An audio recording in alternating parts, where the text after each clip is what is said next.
Reggie from Progressive Asian Network for Action. Reggie! What's up? Alright, what's up everybody? Okay, hey, thank you for coming here. Shout out to all of you trying to preserve history or fighting to protect the community. Shout out to Reverend William Somerville for coming out here and showing solidarity with us. Vote for him, he's running for the 42nd Congressional District. So this is Huntington Beach, and every time I come to Huntington Beach, I think of blonde surfers, not Asians. But here we are at historic Wintersburg Church, where Japanese immigrants have worshipped and served as clergy. It's weird how two church buildings went up in flames last month.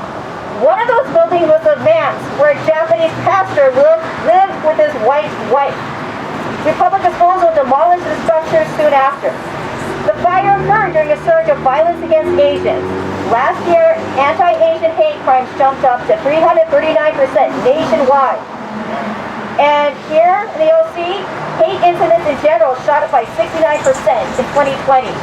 More than half of those incidents were anti-Asian. We've seen attacks not just against Asian people, but against our houses of worship, from Southern California to Seattle, Arkansas, and even Calgary, Canada. In Orange County, 6 Buddhist temples were vandalized and people verbally harassed in November and December of 2020. Then we got people opposing ethnic studies in K-12 schools because they think it's critical race theory, which is taught in colleges. So with all this going on, it makes you wonder if the fire was intentionally set and why. Destroying this church would be a way to erase Asians from local history.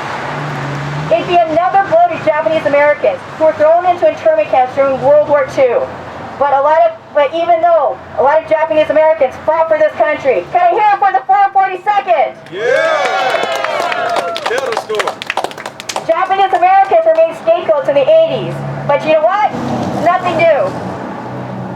We've been omitted from history books before. We've been reduced to the enemy or the model minority line to serve the status quo and pit us against other groups. That's right.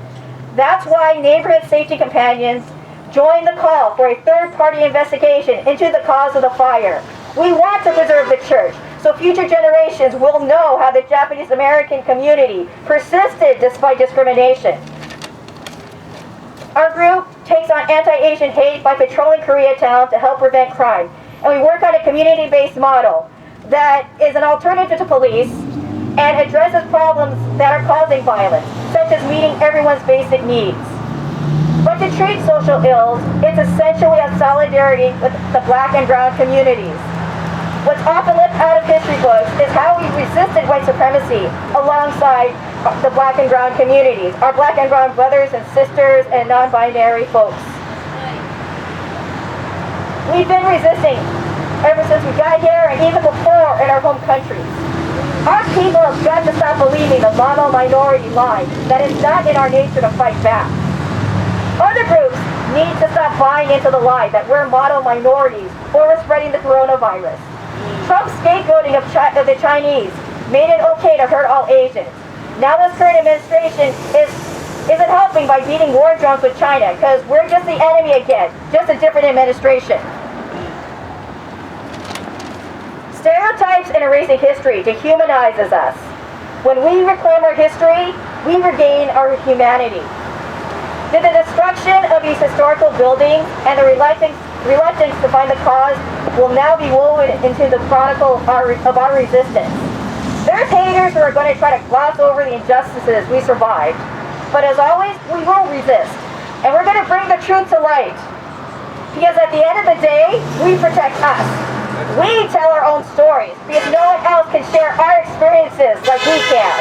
Alright, thank you so much. Way to go. Thank you so much, Reggie. Give it another round of applause for Reggie. Showing it right here.